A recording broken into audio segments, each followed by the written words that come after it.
अरे नहीं साहब, हम लोग क्या चंदा मांगने वाले लगते हैं। पहले ठीक से परिचय तो हो जाने दो। आजो बच्चे आजो बालो पापड़ा वाला है जी। सुने पापड़ा दे बड़े नजारे, पाए विच मसाले सारे, कहते ने जी बच्चे सारे। किसी को मालूम नहीं पड़ना चाहिए कि हम लोग कहाँ जा रहे हैं, वरना गुंडे पीछे पड़ जाए। अरे किसी को पता नहीं चलेगा, मैंने सबको बोल दिया कोल्हापुर नहीं जा रहे। एक काम करो, तुम लोग जाओ, मैं आता हूँ। दोस्तों बचपन से ही मुआशरती उलूम में पढ़ाया जाता रहा कि पाकिस्तान इस्लाम का किला है, लेकिन सियासतदानों की हरामखोरियों की वजह से अब पता चला कि पाकिस्तान इस्लाम का किला नहीं बल्कि अमेरिका का लारी अड्डा है। सियासतदानों का बंदे का पुत्र बनना और पाकिस्तान में साफ शिफाफ इलेक्शन करवाना दोनों ही मुश्किल काम है। ये तो शुक्र है कि अवाम को शऊर आ गया, नहीं तो नवाज शरीफ ने पटवारियों को मनवा ही लेना था कि पाकिस्तान को तो मेरे बाप ने बनवाया था। कायदे आजम तो उस वक्त बीमार रहते थे।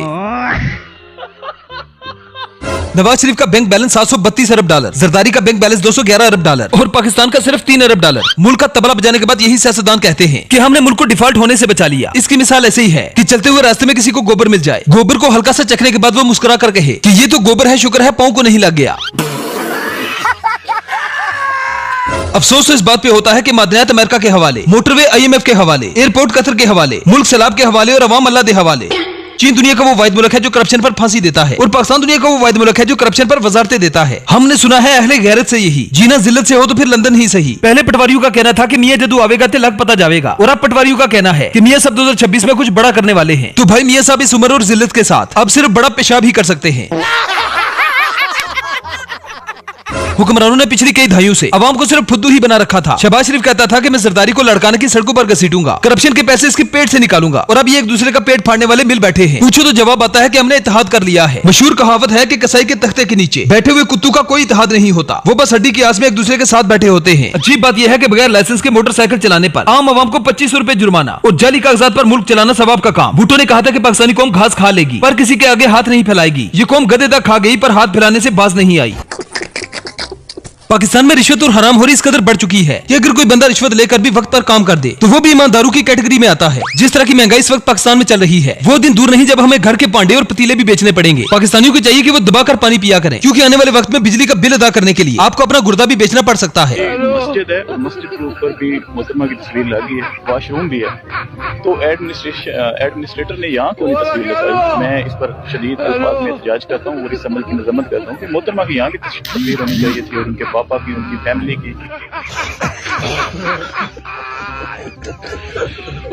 नेपाली सड़कों पर निकले बंगालियों ने नारे लगाए, श्रीलंका वाले भी इनकलाब ले आए और हमारे वाले एक दूसरे से पूछते हुए नजर आते हैं कि तेरे वाली बिरयानी विच बोटी ऐसी, बिरयानी बोटी ऐसी, वाकई ऐसी बोटी ਇਹਦੇ ਵਿੱਚ है।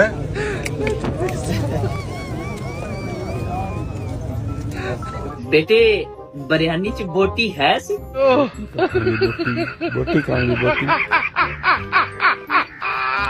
बिरयानी च बोटी ऐसी, वाकई ऐसी बोटी ਇਹਦੇ ਵਿੱਚ है।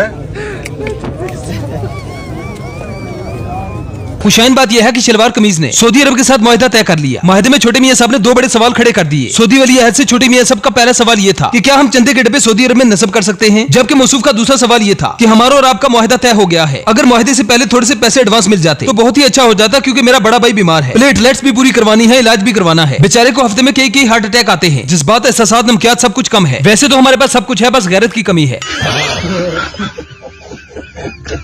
सलाब आए, ज़लज़ला आया, तूफान, हमारे हुक्मरान चप्पल तक नहीं पहनते और कशकोल निकाल लेते हैं। न तो हम डॉक्टर अब्दुल कदीर हैं, न न्यूटन और न ही आइंस्टाइन। पता नहीं फिर भी दुनिया हमारे पीछे क्यों पड़ी है। जब भी कोई पाकिस्तान में वैक्सीन आती है तो हर किसी के कान खड़े हो जाते हैं। मर्दों को मर्दाना कमजोरी की पड़ जाती है और औरतों को बांझपन का डर सताने लगता है। समझ इस बात की नहीं आती कि पूरी दुनिया अपने काम काज छोड़कर सिर्फ हमें ही खस्सी करने के पीछे क्यों पड़ी है।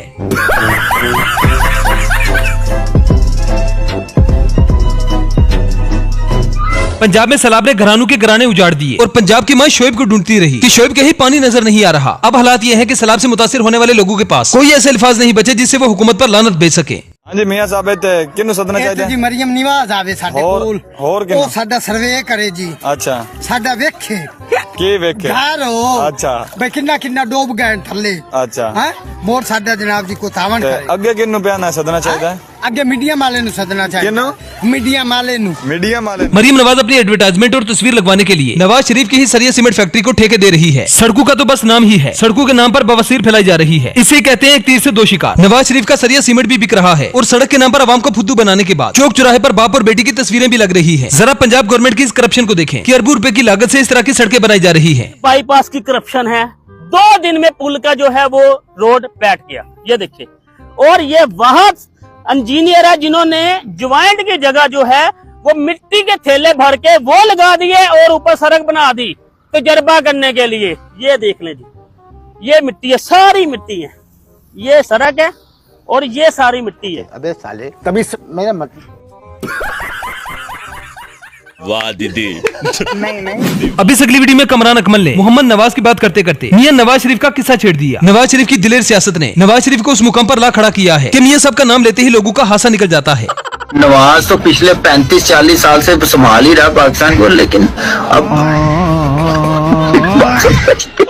भाई आप नवाज शरीफ की बात क्यों कर रहे हैं? हम मोहम्मद नवाज की बात कर रहे हैं। ऐसी गुफ्तगू करे बराए मेहरबानी। जनाब, तमाम सियासतदान इमरान खान से क्यों डरते हैं? क्यों इमरान खान की तस्वीर नहीं दिखाई जा सकती? क्यों इमरान खान का नाम नहीं लिया जा सकता? इस सारे मामले की असल वजह आखिरकार बिलावल भुट्टो ने एक तकरीर में बता ही दी। खान साहब का क्या मौक़िफ़ था कि सारे चोरों को चौक पे आप फांसी दिलवा दे, 200 बंदा को मरवा दे, पूरा निजाम सही हो जाए। दोस्तों, मौलाना नासिर मदनी जो कल तक नून लीग के कलाबे मिलाता था, आजकल मरियम नवाज के पीछे हाथ धो के पड़ा है। मौलाना साहब की इस मजाहिया तकरीर को भी सुन ले। सलाब वालियां दी मदद करने जा रहे, इन्ने को डब्बे च इन्ने को चौल पा के उत्ते तस्वीर अल्लाह दी तस्वीर ला के, तस्वीर अल्लाह दी तस्वीर ला के, कश्ती च घुमा के तस्वीर ला के वीडियो बना के उस कबीले नू जलील करा के वापस आने वालों, काश किते ताड़ा टब्बर उजड़ के सड़क ते बैठा हुए, काश किते तुसी उजड़ के धीयां लैके सड़क ते बवो, राती सुती बादशाहजादी दिन चढ़िया हो फकीर, जिस तन लगे 100 तन जाने, दुखिए दी गल दुखिया जाने, सुखिए नू की खबर। श्वेब तुम कहां हो? तवज्जो मैडम, मैं वहां ही खड़ा हूं जहां चाचा गाली देने खड़ा था। अम्मा मैं लभ गया, अम्मा मैं लभ गया, अम्मा तू किथे है?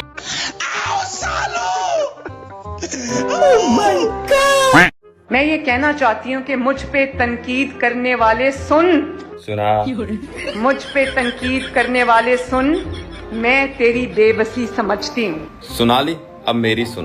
बगैर दांतों वाले बच्चे को सेब खिलाने वाली नानी सुन, मैं तुम्हारी एक्टिंग को समझता हूँ। तो दोस्तों, ये थी हमारी आज की वीडियो। आई होप आपको पसंद आई होगी। अगर वीडियो पसंद आए तो वीडियो को लाइक कीजिए, शेयर कीजिए और चैनल को सब्सक्राइब करना ना भूलें। तो मिलते हैं नेक्स्ट वीडियो में। Good bye.